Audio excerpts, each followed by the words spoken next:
From LinkedIn News, I'm Leah Smart, host of Everyday Better, an award-winning podcast dedicated to personal development. Join me every week for captivating stories and research to find more fulfillment in your work and personal life. Listen to Everyday Better on the LinkedIn Podcast Network, Apple Podcasts, or wherever you get your podcasts. Did you know that small and medium businesses make up 98% of the global economy, but most B2B marketers still treat them as a one-size-fits-all? LinkedIn's Meet the SMB report reveals why that's a missed opportunity and how you can reach these fast-moving decision makers effectively. Learn more at linkedin.com/meet-the-SMB.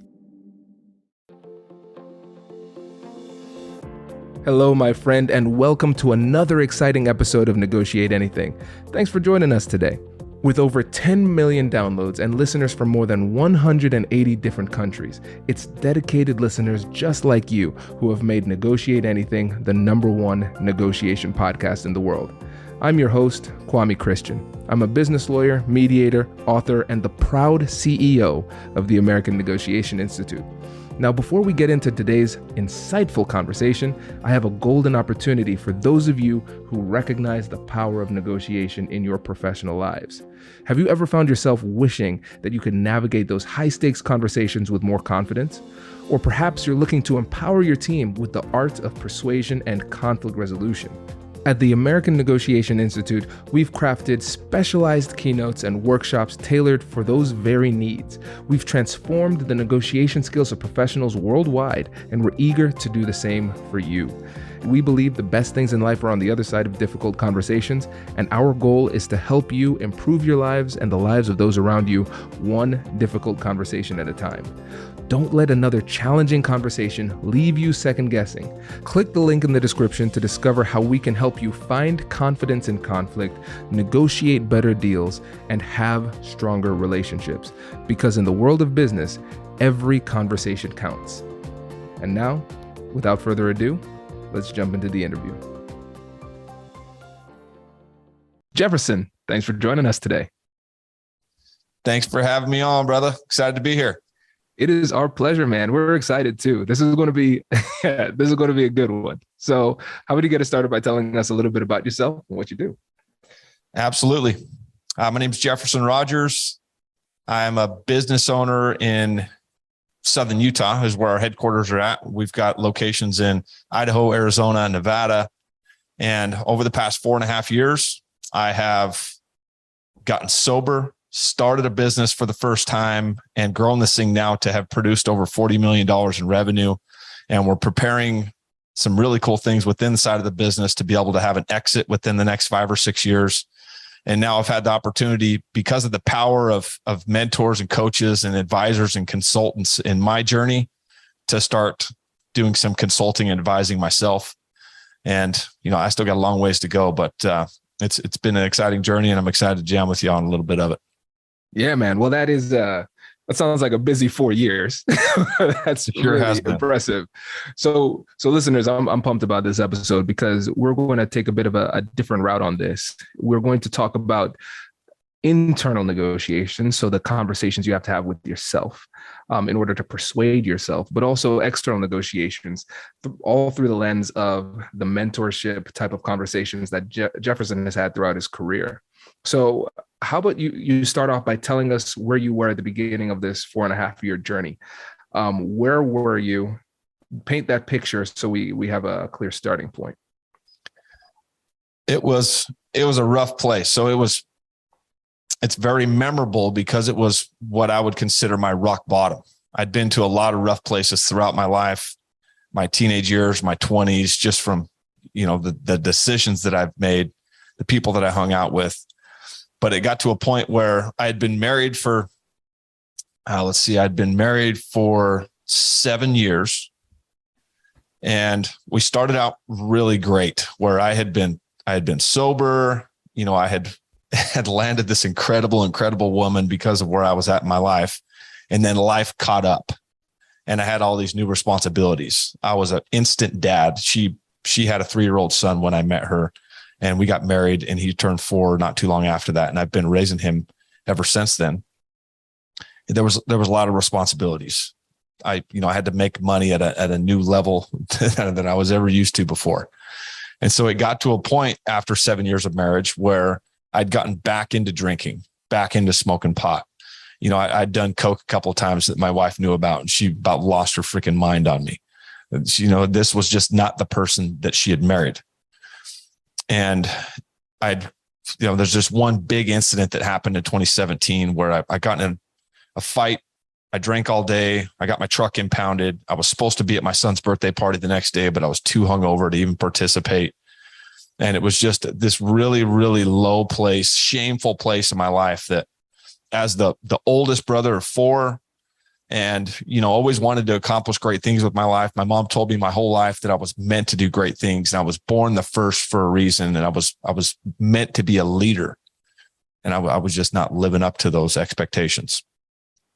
So it hit an all-time low. I got involved in a mentor program, just kind of as this last ditch effort. I got to do something with my life to try and get back on track and be the man that I know that I'm capable of being. And within 2 months of joining that mentor program, I got sober. That was January 8th, 2018. So now it's been a couple of years, and started my business 2 months after getting sober.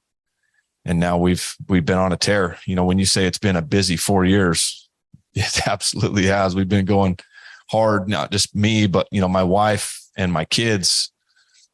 They've been busy also. And the company has grown to almost 100 people, and we'll do around $16-17 million in revenue this year, with some big goals over the next several years to build this thing up to a 9-figure level.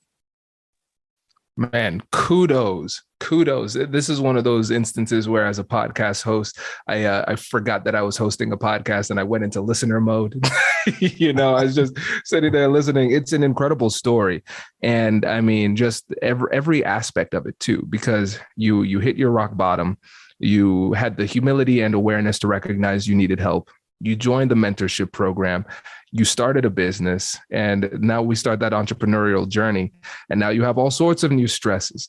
You had kids before, now you have 100 kids. That's a lot of pressure. Right. That is a lot of pressure. So kudos to you. There's so much to explore. So let's start off first with the internal negotiation that got you from rock bottom to taking that step to get into the mentorship program. What had to change in your mind in order to get you to take that step? One of the things that stands out is I had just gotten to a place in my life where that behavior, the way that I was making my wife feel, our relationship was just in such a rough place that I needed to get it fixed. I wasn't sure how I was going to do it. And it was just the right place at the right time, the right message, the right person. And I was ready to do something. And it just happened to be that this mentor program that I got involved with was that answer. And it still took me a long time, probably 6 weeks after getting involved with it, to actually start taking it seriously and doing the daily activities and fulfilling the accountability that they had inside of there. But it was, for some people, it's like some catastrophe that happens. It never really got to a really low rock bottom where I got an injury, or I got in an accident, or I lost a family member or something like that.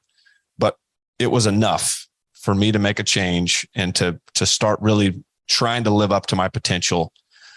And, I'd spent the previous 5-6 years of marriage knowing that the behaviors, the drinking, the smoking weed, didn't align with some of the goals that I had originally set out to accomplish with my wife and with our family. And, there's nothing worse than making promises to yourself, but not keeping them. And it deteriorates your confidence and your self-belief. And it creates doubt and uncertainty on whether you're ever going to be able to really set out and do great things for yourself. And that was just the first step for me, getting involved with that mentor program, and then slowly inching my way into it and seeing these other people that were involved in it that didn't seem all that special.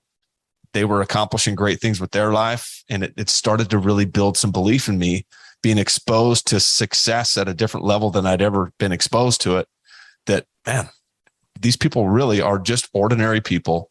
They're just a little bit further into the process than me, a little bit more experience, a little bit more time. And the only thing separating me from them is those same components. I just got to put in the time, the effort, develop new habits and disciplines. And there's no reason why I couldn't see that level of success and even more.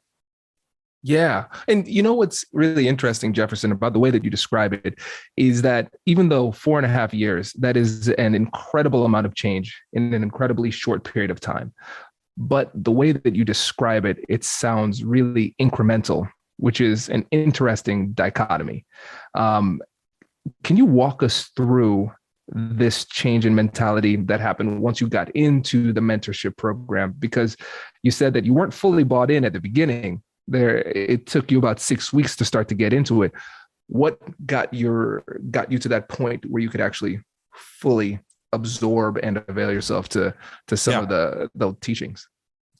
Well, it's an example of life, realistically, because we all want things to happen so fast. And when I got involved with this mentor program, it was like, I wanted big things to happen. I wanted them to happen really fast. And for me to be able to have things happen, you got to put in the work. You have to take accountability, personal accountability. It was not like I had a coach there personally with me every day, helping me fulfill these activities on a daily basis that were going to help me see results.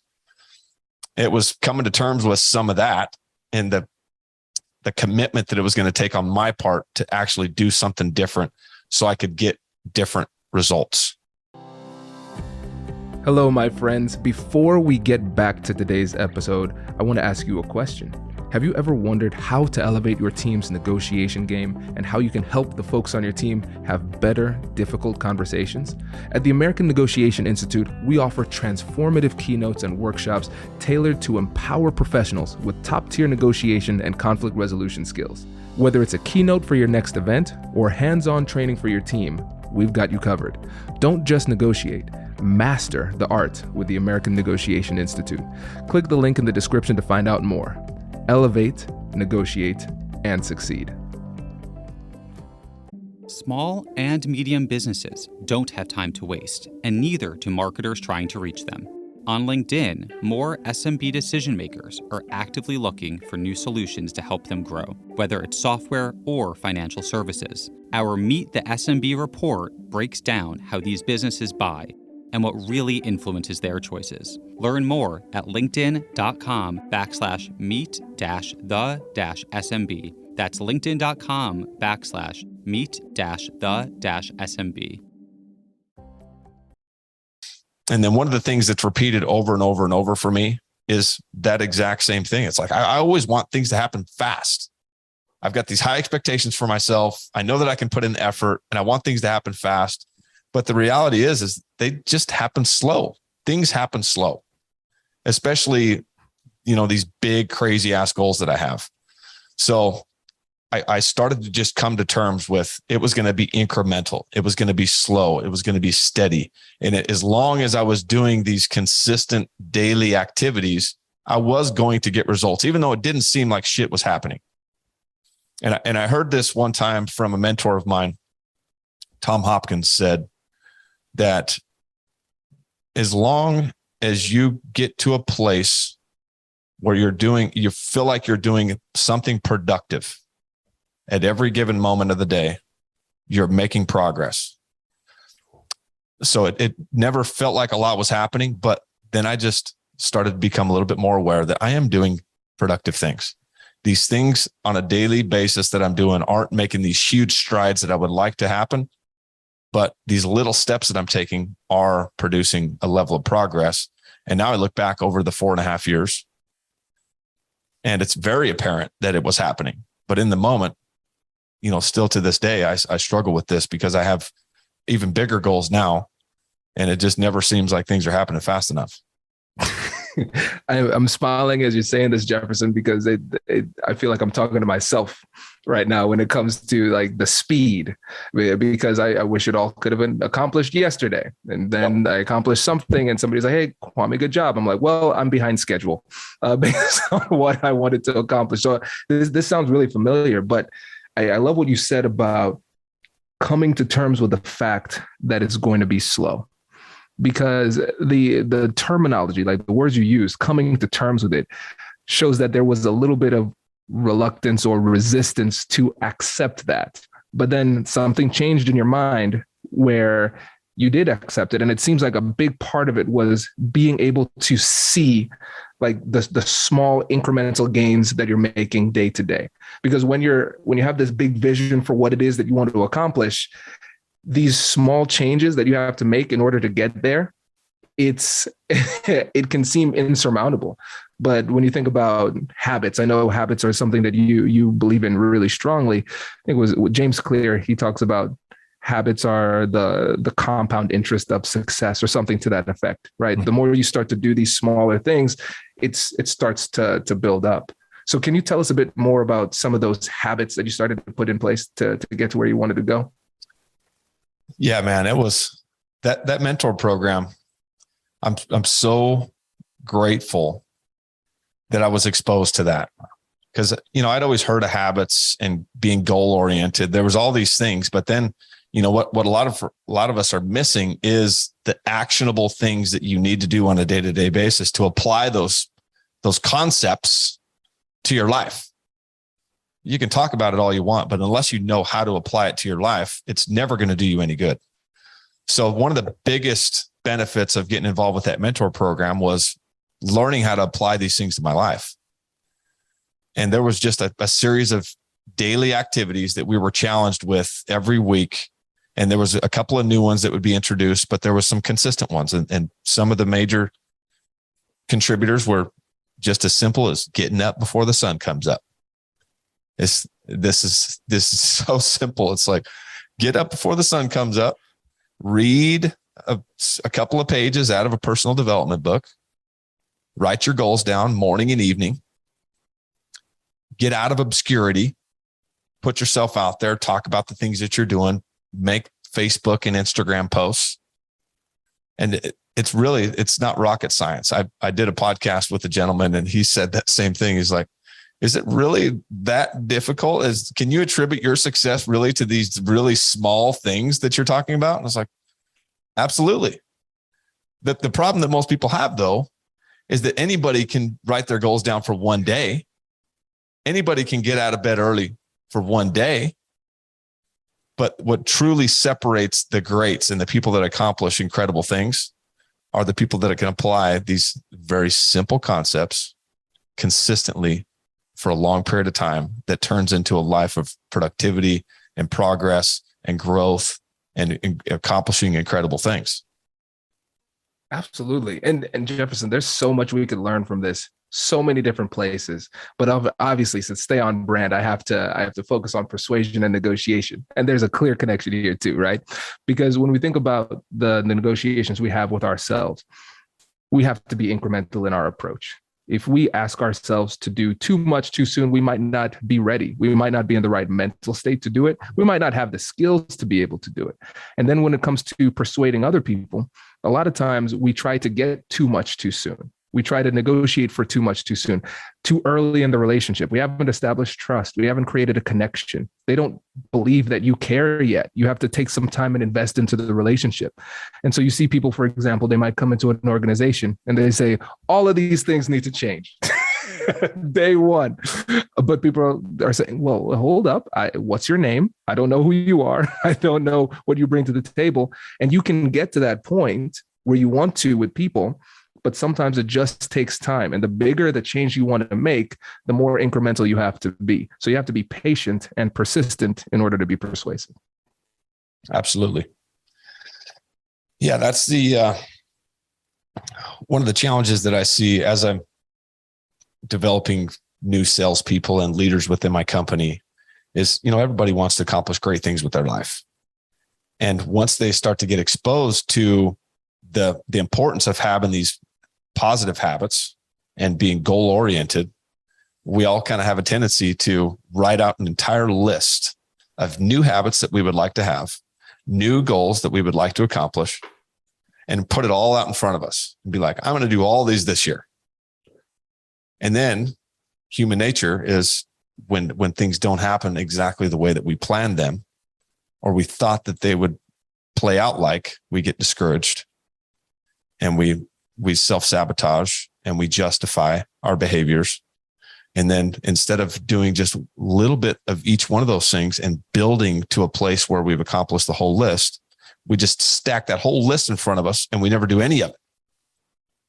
So those are some of the realizations that you come to after battling with those things myself. Is it's never going to happen as fast as you want it to.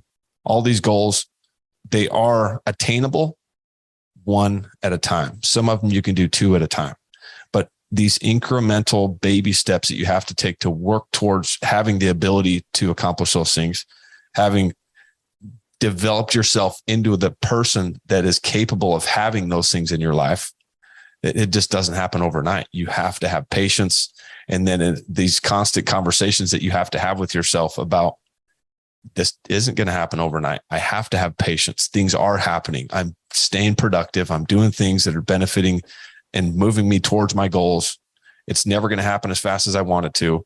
Those are some of the conversations and the negotiations, the internal negotiations that are always going on that separate the people that accomplish great things and the people that don't. Because the better you are at negotiating with yourself, the farther you can go, the more you can push past the self-doubt and the self-sabotage and the uncertainty. Because I've accomplished a little bit more, and now I've got a little bit more belief in myself. And this is going to be hard. It's going to be difficult. It's more work. There's new things that I've never done before. I'm going through as much of this in my life right now as I've ever gone through because of the level that I'm pushing myself. But because of all the wins that I have stacked up over the past 4.5 years, I've just got a new level of self-confidence that I can put these things in front of me and know that I can accomplish them. Yes. This reminds me of a shirt I saw in the gym that I loved. It said, a first round knockout is not the goal. And I really love that mentality because in life in general, we want to do one thing really hard one time and then coast. Like, we just want to be able to be done with it. And if you have that mentality, once you get that resistance, you're saying, I haven't done those mental reps to anticipate what to do when I experience resistance. I must be doing something wrong. This isn't the path for me. And what I'm hearing from you is that it's not a one-time negotiation. This is a daily negotiation, not only to get you to do the right thing, but then keep doing the right things. And then when it gets hard, continue to encourage yourself through those difficult times. And one of the words that you said that I think is really important, but often overlooked, is justify. Because whenever we make these mistakes, whenever we make a bad decision, whenever we kind of get off the straight and narrow, we can always come up with an excuse, a justification to say why it was okay or why I was justified in doing it wrong this time. And so when you're having those conversations with yourself and you hear that evil version of yourself on the shoulder, providing you with justifications, how do you have that conversation with yourself to fight that justification? I call it I've heard it been called the bitch voice. And it's, I've got this version of myself that is the strong version and the encouraging spirit that I have. But then there's also still that voice that I've carried around with me my whole life that helps me justify the things in my life that, you don't need to work that hard. You need to, celebrate a little bit and give yourself a vacation and buy nice things. And then if there's a big challenging task in front of me, the bitch voice comes out strong and says, maybe this just isn't the time, or this is too tough right now. It's going to take away from other things in your life. And I have it going on as much as anybody else does. But what I've developed over the past couple of years is just the ability to recognize that if something truly is not going to serve me right now, it's still kind of a justification. And I try and weigh all the options. But if it's something that's going to take away from other important things in my life, maybe it is a justification, but I've got other important things that I'm trying to do. But if it's just truly something that I'm scared of and I'm uncertain about and I've never done before and it's going to be challenging, then when that little bitch voice comes up, it's like, you know what? I'm hearing you, but I just can't listen right now. I've got too much to do. I've got too much to prove to myself, to my family, to everybody that's within my business, that the only way that things are going to get done is if there is a leader that is willing to look at the fear head on and just tackle it anyways. Feel all the anxiety, all the stress.